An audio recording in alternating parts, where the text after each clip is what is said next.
This lesson is for 4.3, and we are going to be working on dividing multi-digit whole numbers. So we are going to be using two numbers as our divisors. So we're going to be taking 3-digit, 4-digit numbers, dividing them by 2 or 3 digits. So we will have some with remainders, some without remainders. So we're dividing by multi-digit numbers. Before we even get started, I just want to review the basics of long division though, because no matter what you're dividing, the steps are the same. So the first thing I like to do, if I don't know the multiples of that numbers, I like to list them out. So 8, 16, if I don't know what comes next, I can do 16 plus 8 and I can figure that out. So it takes a little bit of work to set up the problem, but once I have that done, the rest of it becomes really simple. So 6 plus 8 is 14 and 2 more is 24.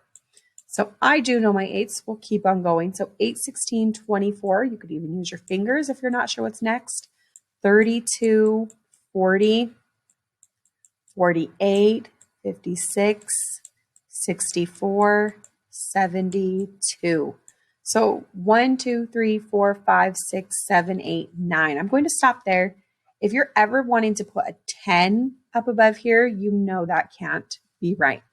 So one other thing to remember is that our dividend has 3 digits. So I like to go and put a line above each of those.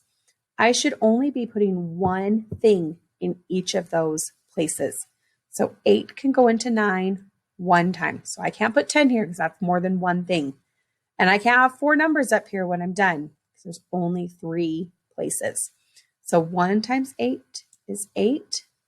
Subtract is 1, bringing down my 7. So 8 goes into 17, 1, 2. That's too big, so it goes in there 2 times. When something goes down, something has to go up.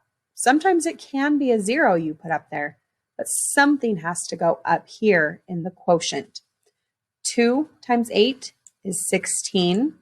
Subtract is 1. Bring down my 5 here. So 8 can only go in there one time. 1 times 8 is 8. Left over is 7.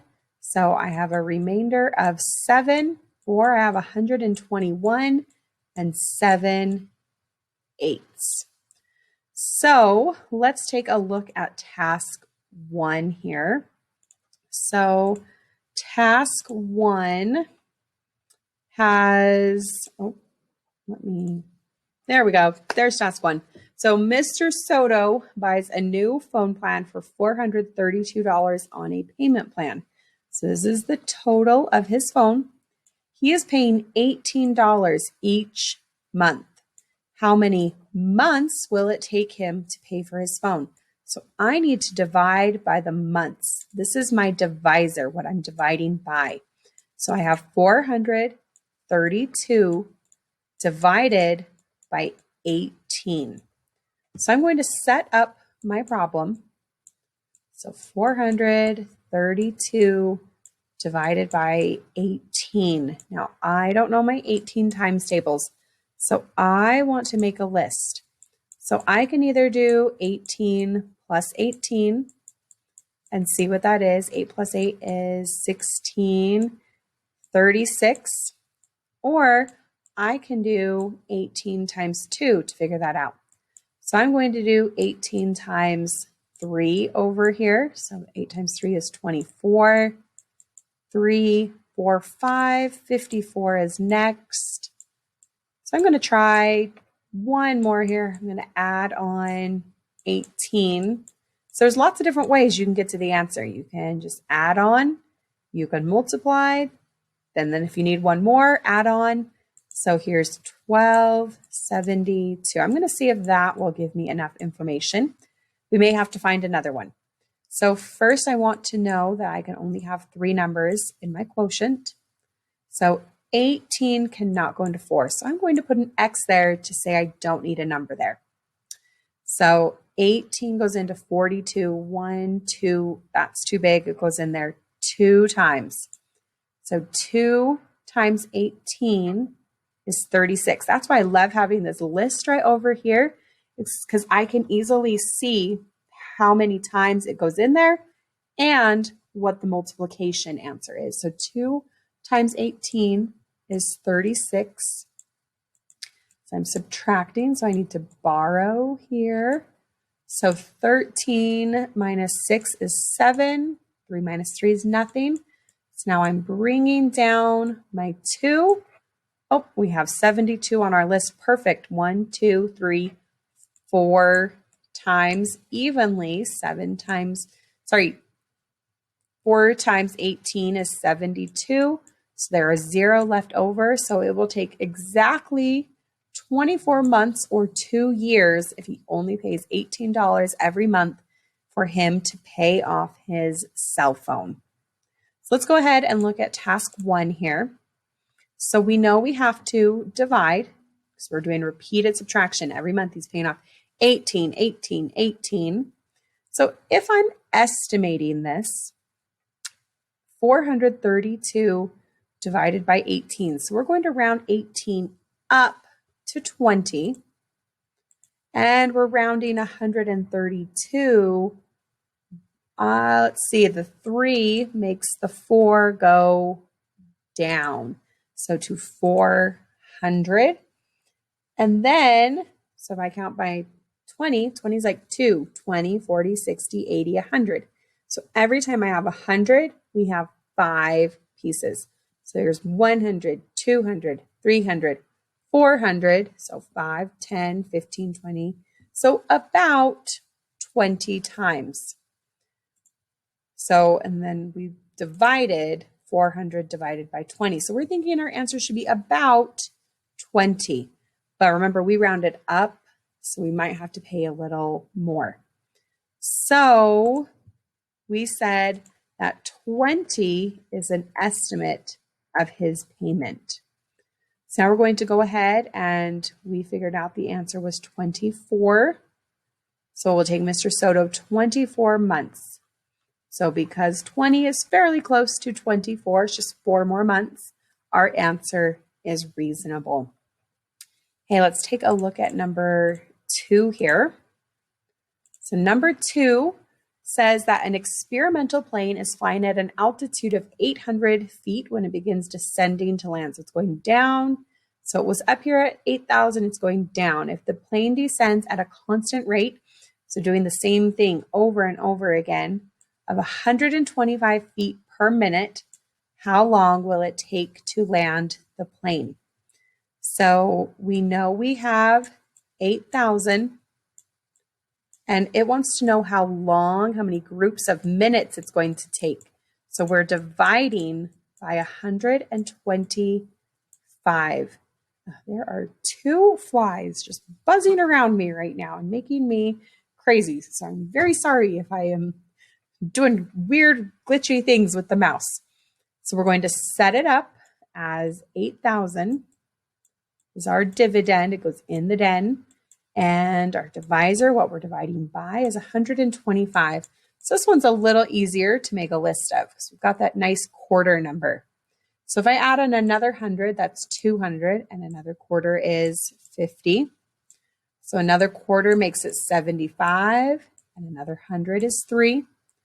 Another quarter makes this 100, 400, plus another 100 is 500. So let's just see kind of where we need to get to. So I have 4 digits, so I need 4 things. 125 cannot go into 8, can't go into 80. So I'm looking for 800, a number close to 800. So I'm adding on another 25 and another 100, another 25, another 100, another 25, another 100. 875 is too big. So it looks like 750 is 1, 2, 3, 4, 5, 6 times. So 6 times 125 is right there, 750. That's why I love making a list. So yeah, it takes a little work at the beginning, but then all my work is done. So 800 minus 750 has 50 left over. Bring down my 0.